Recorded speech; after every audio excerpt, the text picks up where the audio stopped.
Right now seems like an hour. It's been such a Yes. crazy, hectic morning for us.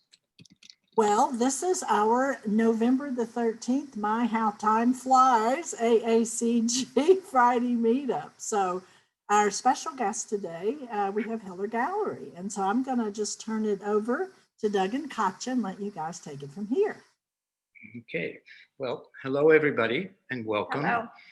We're especially appreciative of this opportunity, and I think every one of the galleries would say that what's been happening with the AACG has been a remarkable commitment to the field and greatly appreciated. So once again, from New York City, thank you. So today, Katya is going to handle most of the program. And I'm just going to interject to say that we may have a more technologically ambitious presentation here than we are able to manage smoothly. So I apologize upfront for any hiccups that may happen. Hopefully we will keep them to a minimum. Well, we'll do our best. Hopefully our best will be good enough. We'll see. So what we're going to do is talk briefly about our two featured exhibitions. Of course, in the gallery, there is a lot more work on display than the two featured shows, which are Joanna Manousis' exhibition and Mel Douglas's exhibition. We have work on display from the Lebenskys, from the great Maestro Lino, of course. We have from Nancy Cowan. And altogether, our great frustration these days is that people are not able or feeling comfortable enough to come in. We've been open to the public now since June 23rd. Right. And we do have visitors, but not as many of our old friends as we would hope for. But luckily, we have the virtual outreach that we're doing today. So life goes on, even though it's in a slightly altered form. So the two featured shows that we have are really a study in contrasts. Joanna exploits the glamorous aspects of glass, its reflectivity. She works in a modular fashion, creating different elements that build these really beautiful and expansive sculptures. We'll get to see some of them in a walkthrough. And then the work of Mel Douglas is really quiet and restrained and explores different ideas. Mel is, as we say, working from down under. And in this case, we're referring to Joanna's work as a little over the top. So from the top to the bottom, they're both great. And we are very pleased to be able to be presenting them. We feel the gallery has been looking especially good these days. And that, of course, is a reflection of the quality of the work that we present. Over the many years we've been in business, it has been a remarkable journey in terms of the progress and evolution of the field and the acceptance and the widespread knowledge of it now that goes far beyond just the glass world. I mean, being in New York City, which is really one of the world's centers in contemporary art, it is a highly recognized reality that glass has taken on a life far beyond the original reach of the small studio glass community. So we're going to start now, hopefully, and show you Joanna's pieces. I'm gonna share the screen here, and we will try to. I hope I have it queued up correctly so that we can do that right now. Let's see. Share. And I apologize in advance because this was not recorded in the horizontal format, but you can see some at least. So what we're looking at right now is Morphoeugenia, pardon my mouthful, which is the name of a beautiful butterfly. And the piece is, the elements have been blown into molds and then silvered. To the right of that piece is Indra's web, which uses cast elements. And then further down the line on the wall is a piece that is all hot worked and sculpted. We hopefully will be able to take you a little closer to them. Then we have the golden thread, which is a series of bottles right here with an interior of a golden rope that ties them together. And on the wall next to it is Luna Opal. Many of the aspects of Joanna's works remind you of jewelry. They have that kind of spectacular attraction to them. So let me go back to try to close that and see if I can get the next video up here, which is the other. I'm gonna share this. There we go. now, when you're looking at this piece in the video, you'll see colors. Those colors are reflections of what's happening in the surrounding space. The red is actually a reflection of our neon piece, a pronoun piece. And actually, when I introduce myself these days, it has to be with my pronouns. I am he, Mr., sometimes, most of the time, Katya's husband. That's it. So can we zoom in on that a bit? Now, one of the beautiful aspects of these works are that they can be reconfigured. The piece we're looking at right now can be in the format you're seeing, or the entire circumference can be even. The other pieces, Indra's Web, can work as you see it on the wall or just saw it a moment ago, or it can be configured into a different constellation. The three bottles pretty much are fixed, and these are cast glass. And as I mentioned earlier, the interior gold is the impression of a rope. It's actually a void within the piece.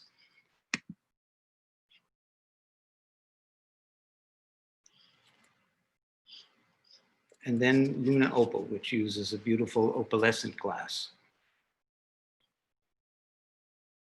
And I used the jewelry reference before. I think even the mounting of it with the bezels that hold the different elements speak to that kind of a thought process and a technical approach.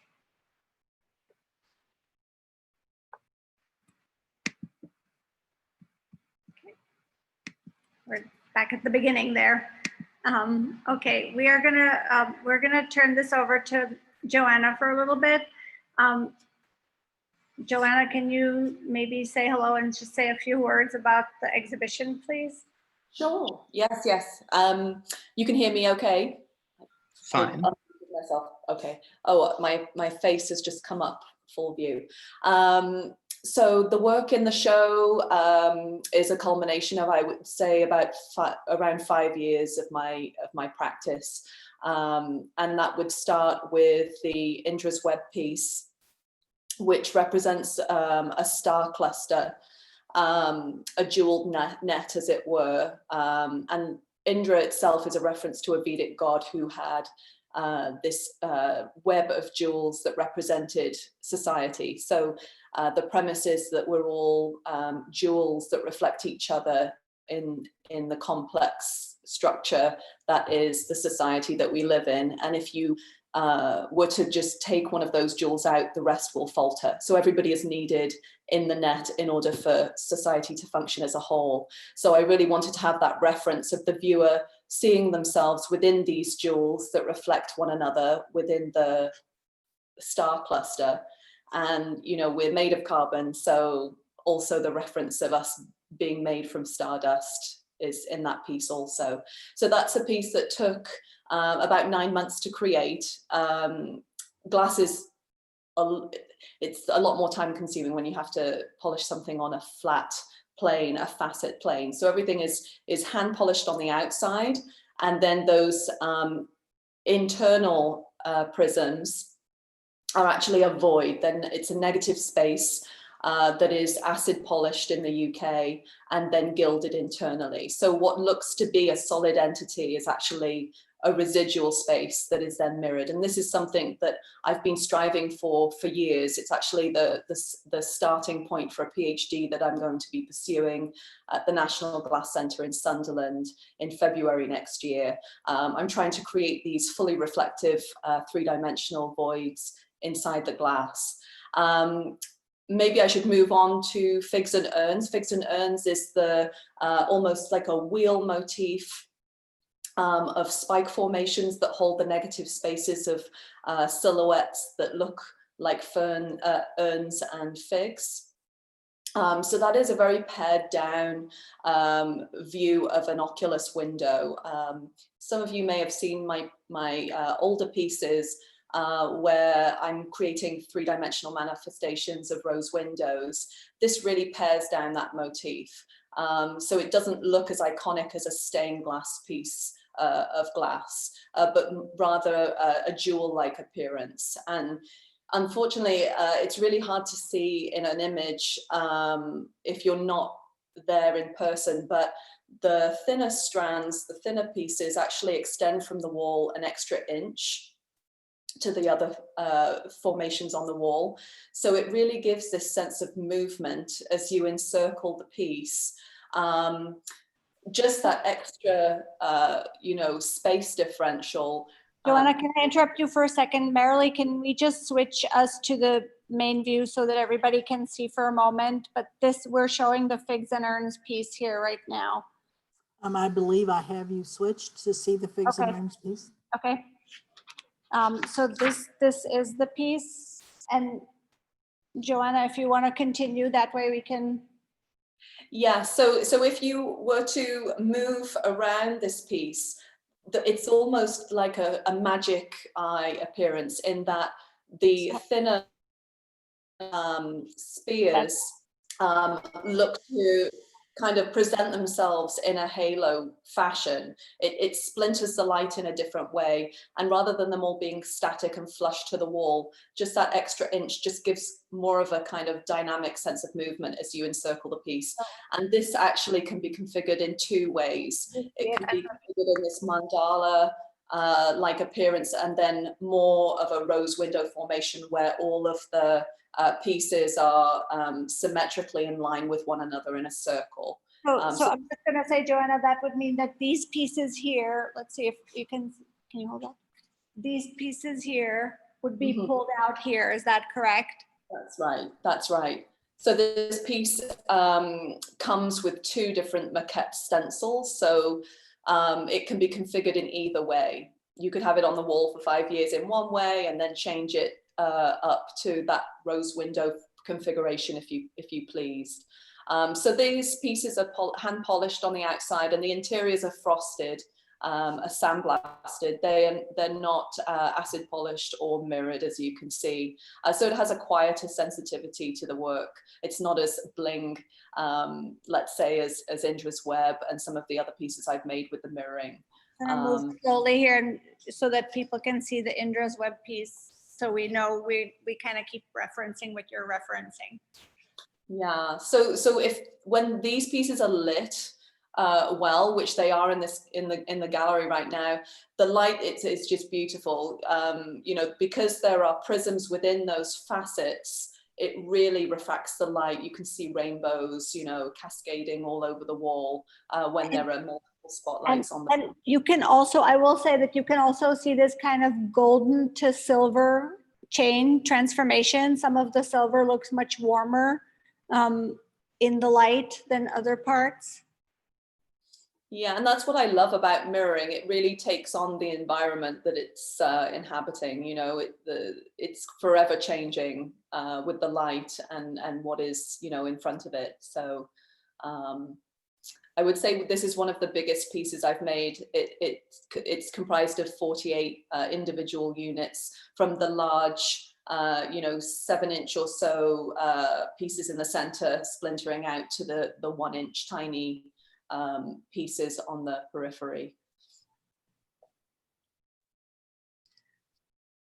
And maybe it's also interesting to interject here that this piece is one of your cast pieces, and we will move on to the Morpho-Eugenia, to the chrysalis piece, to show what the difference is between that and the cast pieces. Yeah. So this piece, I would say, is one on its own, really. And I would say it's I consider it more as a design piece, in that these modular shapes could be configured in an infinite array of different designs. So the title is Chrysalis Morpho-Eugenia. It was a centerpiece, an expanded centerpiece from a much larger installation. And so this was somewhat of a collaboration between myself and a software designer from Rhino, Brian Gillespie. And we were trying to figure out how to create a mold in graphite that you could blow or press mold the glass into, so the glass retains that shine from the mold. You know, whenever you cast glass, it takes on a satin surface. So I don't know if you can see it. There may not be enough detail, but there are certain parts here where you can almost see the 3D printed mold impression. right. Anyway. Yeah, the 3D printed mold is smooth, completely mirror smooth, but the glass chills ever so slightly when it's blown into the mold. So you get this kind of ripple effect in the glass. Yes. That's interesting. Okay, we are gonna just come back here because it's for, well, here we go. Fantastic. I wanted to, I just wanted to add one thing. Thank you so much for that walkthrough, Joanna. I just wanted to add one thing, which is one of the reasons we chose these 3 pieces and the Luna Opal, in addition to the golden thread pieces, was because I was very interested, or we were very interested in kind of exploring this idea that Joanna has followed, that Joanna's work has followed over a long time, which is this idea of these, of the cathedral rose windows, and kind of the idea of, you know, not every one of these pieces is obviously strictly in that format, but it's this idea of the wall installation and maybe where it came from. And I want to read this quote, which I think is really amazing. Susie Silbert wrote about an earlier piece of Joanna's, but which I think is so apropos of all of these pieces. And that is that adopting the form of a cathedral rose window, but replacing the passive transmission of light with an optic reflectivity, Manousis emphasizes the universality and interconnection between all people. Reflected collectively, we are each individual kernels and a unified totality whose power is derived not from an unseen force above, but rather through the collective refraction of the gilded light within. And I think that's really poetic and beautiful and speaks wonderfully to Joanna's work. So thank you so much. We will just move on to talk a little bit about Mel's work. Unless there are questions, or for Joanna, we could either do questions now if anybody has them, or you can put them in a chat and Joanna will stay with us, right? And could answer them later. So if anybody has a question now for Joanna, you can ask it. If not, please post it in the chat and we will answer it in a little bit. I have a question about Luna Opal. You didn't talk about that one. Oh. I think that was spectacular. Let's go back to that. Joanna, can you talk? Sorry, yes. Are you going to show it? Yes, we are going to go there now. Great, okay. This is a really beautiful glass. I've never really geeked out over the glass itself, but this is an incredible glass made by Bullseye Glass Company. And you develop the opacity in the kiln at 1225 Fahrenheit. So this is all the same glass, but I've created this almost like an ombre effect from opaque white all the way through to a more translucent opal. And you really get this incredible blue orange shift in that milk white glass. So opals are water stones. They're washed up on the shores in Australia. And I wanted to kind of have this notion of them being connected to the tides. So you can see this almost like a crescent moon formation.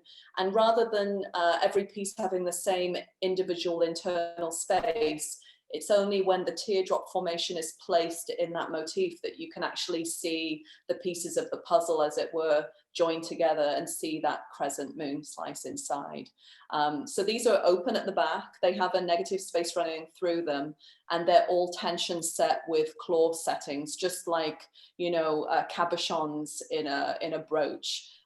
So no adhesive is used in this piece whatsoever. Everything is tension set with the claw system. And I will say that maybe it's hard to see on the camera here, but each of these pieces has this amazing like range of color that is seen from different angles. As Joanna said, they actually almost go to like, it looks something like somewhere between a sunrise and a sunset. It goes from like a bluey milky color to like an orange reddy color. And the little tiny bubbles that are in some of the pieces look like these stars. It's a really, really extraordinary, just the materiality of it is really extraordinary. While I'm here, could you just show the golden thread very quickly? I know that we don't have too much time, but this is also what I consider a landscape of forms that really only read when they're placed together. These are three-dimensional forms. They're not open at the back, but there is a hollow space that runs through them of the knotted thread. So it's a riff on the gilded thread that binds us all. And you can see here, these are decanters. They're very traditional cut crystal decanters that you would see in Brierley Hill, England, where the crystal manufacturers still exist. But rather than them being hollow, they're cast as solid pieces with that rope thread as a negative within. So this is a combination of cast, hand polished, and there we go, there's a finger going in. I just wanted to point to the solidness of the form, and that the only hollow here is really the thread of the rope, which is actually hollow. Yes. So in order for the mirror to truly look reflective, to have that iridescence, they have to go back to the crystal manufacturers from where these bottles were made, to be dipped into hydrofluoric sulfuric acid and you know, eaten up to a polish so that they can actually look reflective when the mirror is applied. So thank you, Katya, for going to that piece. Okay. Thank you as well. That was great. Thank you. Thank you, Marilee, for having me about the Luna Opal piece. Any other questions right now? Oh, I have a question here. How are the pieces fastened to the wall? So they're adhered to the wall with a strut system. It's a strut that my machinist and I designed. It looks almost like a T-bar that slides in. So it's like a male-female counterpart. Each piece comes with a stencil. There we go. So it literally slides in and locks into place into a little square that has the recess of that T shape. And the piece comes with a maquette to guide the eye as to where that strut is placed. So the other side goes like that essentially, and it's adhered to the wall. Yes, with 3 screws, so they're very, you know, sturdy.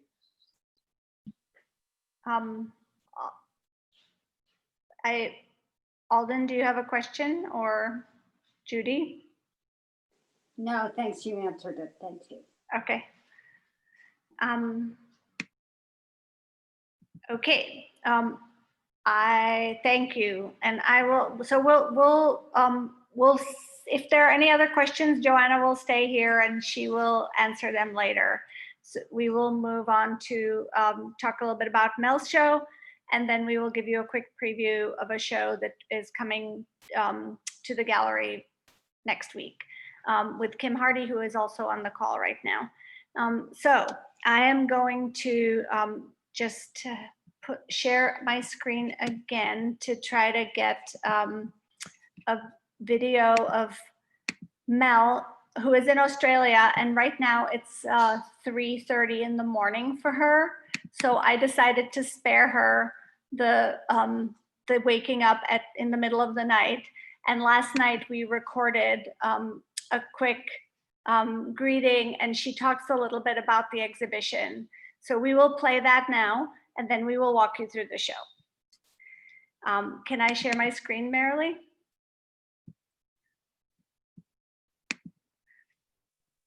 You should be able to share it. Okay, I'm going there right now, and here we go. Hi, Mel. So nice to see you. Hi, Kat.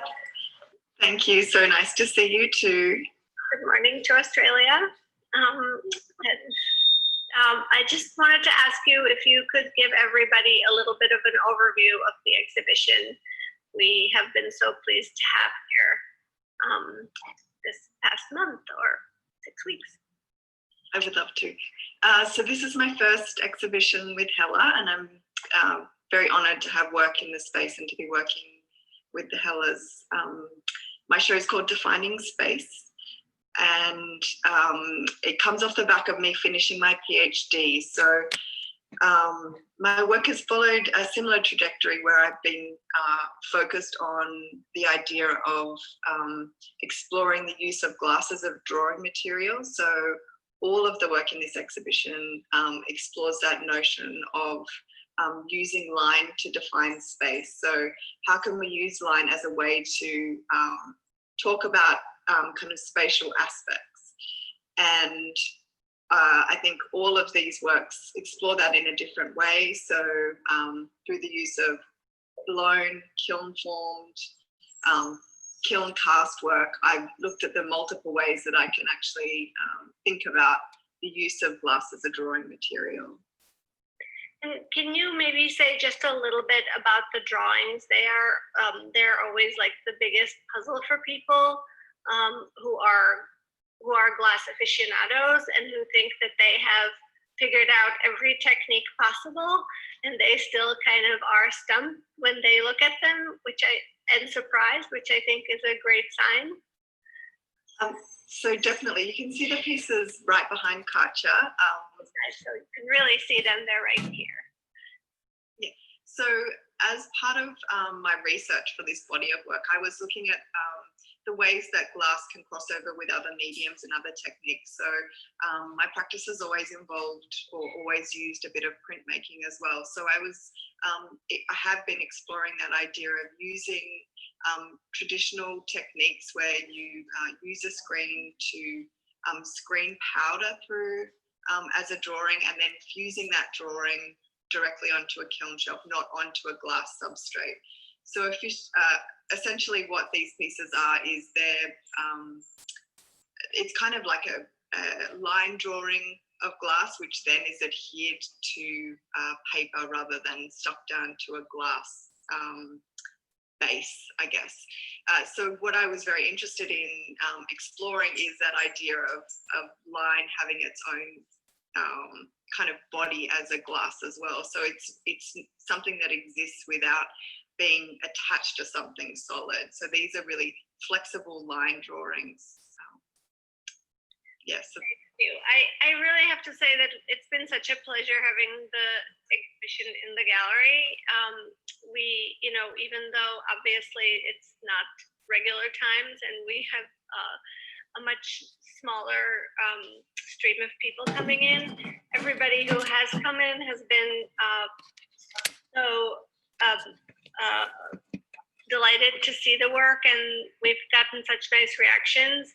The work has such a fantastic kind of quiet fortitude to it, I think, elegance, and at the same time, I love the way that different pieces echo off of one another, like the drawings with the overlap piece, the ones that we're looking at, and the overlap piece that is right in front of me, but you can't see right now, as well as the solids and the blown work and the drawings that go along with those. I just think that we are obviously big fans as well as your dealers. Oh, thank you. I think that's the extraordinary thing about glass, is that it can be worked with in so many different ways. And choosing it as a medium for my practice, I feel like there's endless possibilities to explore something very simple. It's not complex, but it gives me so many avenues to kind of mine the materiality qualities of the material, which is really fantastic and always exciting. So, and that's just about sums it up. I mean, I think the material is incredibly malleable, and you have pursued the properties of it, which are really, which speak to an aesthetic that is just all the way on a different spectrum from so many other people. So thank you so much for doing this. Thank you for joining us. I know the time difference is sometimes difficult to manage, but thank God for technology. And absolutely. Become better at it. Enjoy the walkthrough. Bye. Okay, so that was Mel from Australia yesterday, which actually was her Friday morning, midday. So that was perfect. There's synchronicity on some level. I'm gonna just quickly show the two pieces. We're gonna just quickly show the 2 or 3 pieces that she was referring to that kind of are the dialogue that we were mentioning. So the overlap drawings that you were seeing while she was speaking relate to this piece that's called Overlap, actually. It's a piece that is cast glass, and it's right here. Let's see if we can show it more. And I don't know if you can see the lines on it, but she engraves all of her pieces by hand with these lines. And then the pieces that she was referring to in terms of the solids and the blown work, the volume work. So this is the, sorry, oops, just not sure. This is the volume work. And these are the solids.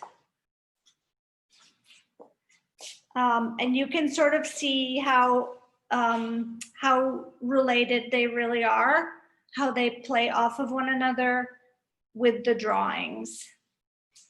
And again, just turning around to see the volume pieces and the drawing, related.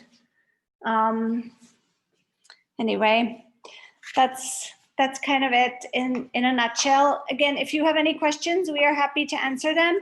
And we are also happy to send a question to Mel. She won't be available until about 5 p.m. today, but we will follow up with each and every one of you if you have questions. So you can let me know if there's anybody, if there are any questions. And again, post them in the chat. Yes, did I hear somebody? Yeah, this is Judy. Can you hear me? Hi, Judy. Yes, of course I can hear you. Hi. Katya, I'm just wondering, the wall piece that's on the other side, I think you're looking at it from where you're sitting, the one with the circles. Yes. Is that the same one that was in the Corning Museum, or is it just the same type? It's the same type of piece. It's a slightly smaller piece. The Corning piece, I think, had 6 parts, and this has 4 parts. Can you talk a little bit about that process, because I had not seen that before? Yeah, they are really incredible pieces. So the piece is called Borderline 2. Borderline was the piece that was in Corning. They are basically layers of powder and sheet glass, and they give this sense of a light source emanating from the pane of glass. They are really more dull in the photos, but when you see them in real life, they feel like a pulsing light, they are almost hypnotic is the word I'm looking for. They have a hypnotic quality. It's a little difficult to see maybe because they look much grayer on the screen. but in real life, there's like a olive gray to like a yellowy to a white light transition. And, you know, particularly the one with the single point, that pane with the single point, you really almost feel, I think that it's maybe because Mel once explained that there was this powder that she puts on, and it's almost like there's a little burst of powder, you know, like how if you spray something, if you try to like sieve powder, like onto like powdered sugar onto the top of a cake, it makes this little splatter. And it's almost like you're seeing that splatter, like your eye wants to see beyond that. So they are kind of remarkable studies in like this color and line transition. Thank you, Katya. They're beautiful. Anyway, Katya, we have a question. How are Mel's drawings attached in the frames? Yeah, the drawings are attached with this rice glue to a paper background, and then the paper is framed essentially. So the part that's really framed is the paper, not the glass drawing. And Mel describes them. I've never handled one unframed, but Mel we did a Zoom conversation just with her for the opening of the show, and I can send anybody that link. But it basically is like a piece of slightly thicker lace, like a starched lace, and she can kind of hold it and it sort of wiggles a little. And so they're quite fragile on their own, and that's why she attaches them. And she said she chose the rice glue because it's a technique that was used for a long time in Asia primarily, but it's also an archival glue that should hopefully not change the color over, you know, centuries. She also mentioned the degree of difficulty requires sometimes 8 or 10 attempts to get a single successful piece. Those pieces are very fragile, and you know, in the making, and they, in order to get the right, so they're fired together, both the layers, and so in order to do that, it's been a trial and error situation. She said, in fact, that the very first one that she did on a residency at Bullseye took like 130 attempts. So I also have a question. Is there glass over the drawings like a regular frame? yes, I think it's a plexiglass. Doug says he thinks it's a plexiglass, but there's definitely a layer over on the front. Yes.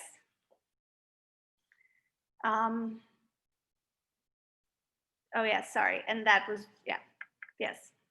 So that's the answer to that. Okay, you're welcome.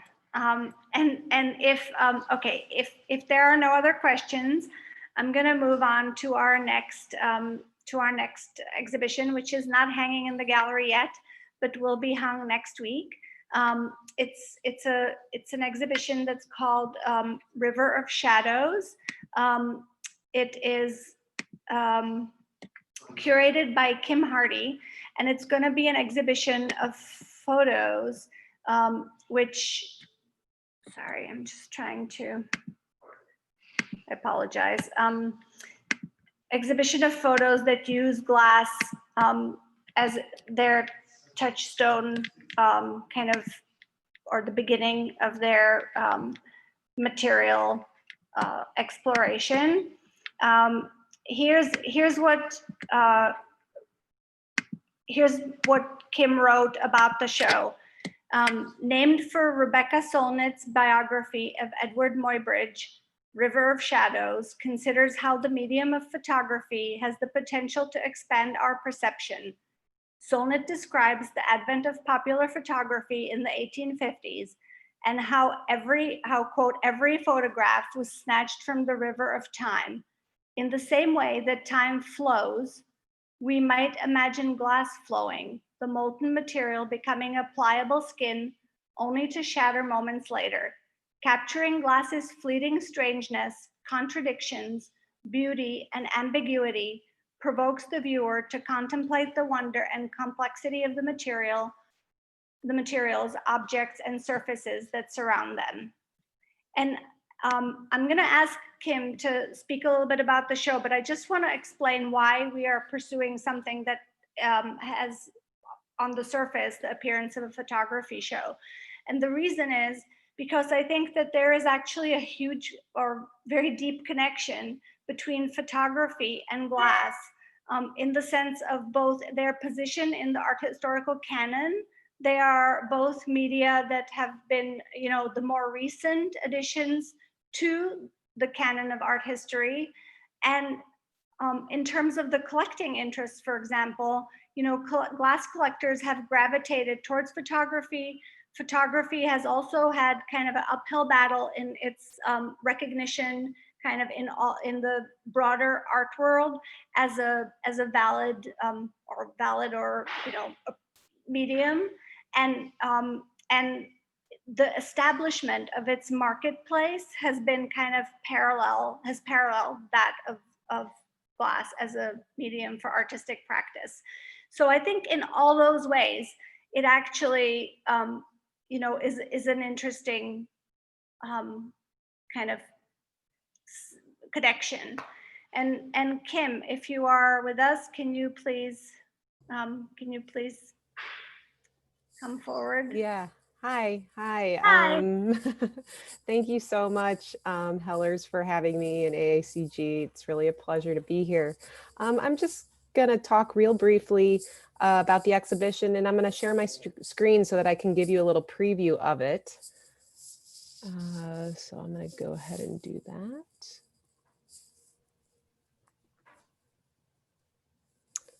Okay, so River of Shadows, as Katya mentioned, is completely a show of photography.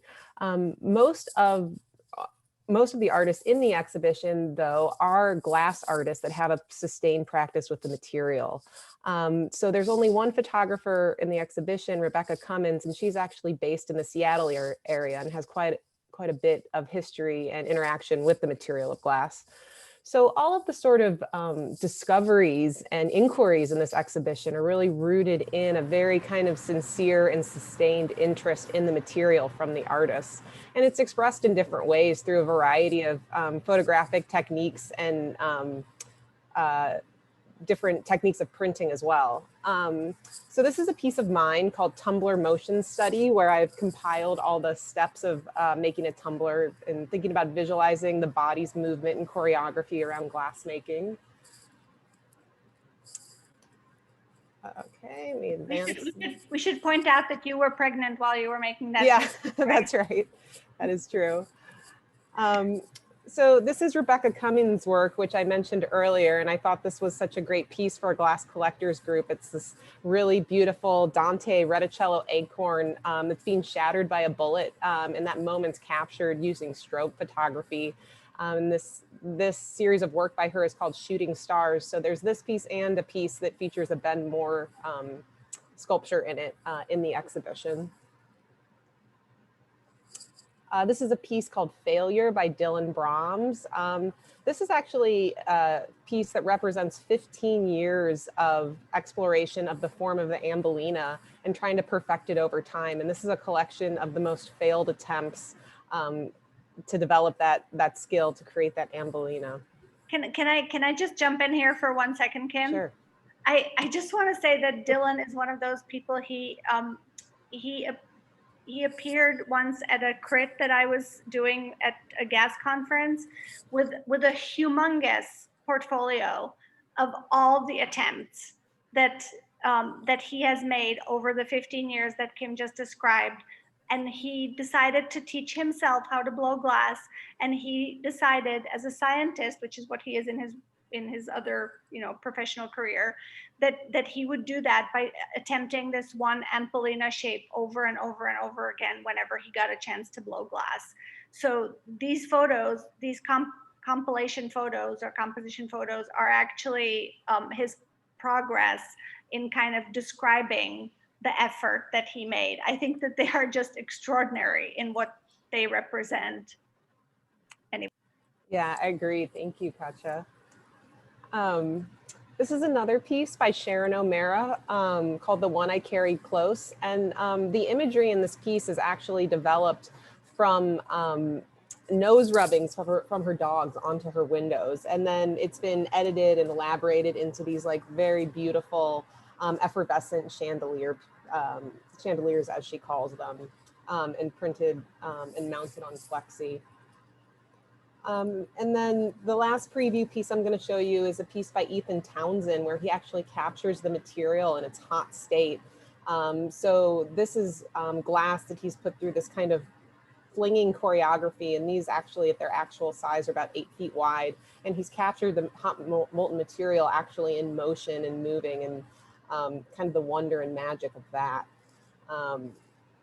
And so this is just a little preview. There's 18 photographs in the show and 9 different artists represented. And I think that, as Katya was mentioning, this piece definitely, or this show definitely touches on photography's potential to suspend our perception of time. And I think that glass is sort of the perfect material that to kind of represent how time can be frozen or slowed down or sped up in some cases, in the way that it changes states so rapidly, or in some cases, in the case of skill development, so slowly. So thank you so much for giving me the opportunity to speak about this today. Thank you so much. And again, if there are any questions for anybody, for Kim, Joanna, or we will take questions or can answer questions as best we can for Mel, but we will send them to her, forward them to her.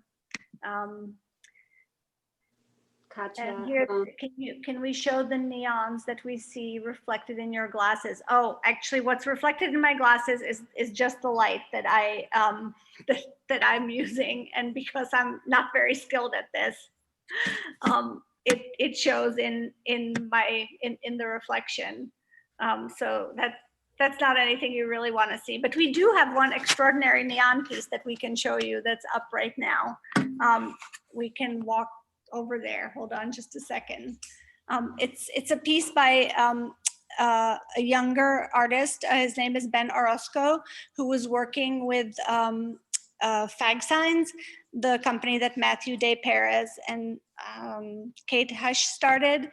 And we had an exhibition of their work last summer, about a year ago, and at SOFA, and actually at last year's SOFA. But this piece is called Identified Space, and it's a pile of pronouns, essentially. I'm gonna try to do this as best I can here. And of course, I need to actually probably, what I need to do is I need to mirror this, not mirror, maybe, and then you can read it. Is it now legible to you guys? If I don't mirror? Can everybody see the pronouns?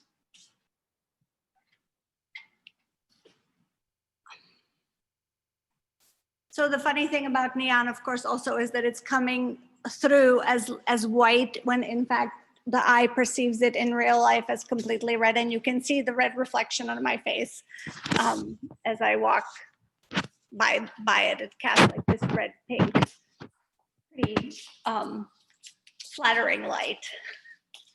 Anyway, so that's our neon. That's the extent of our neon right now.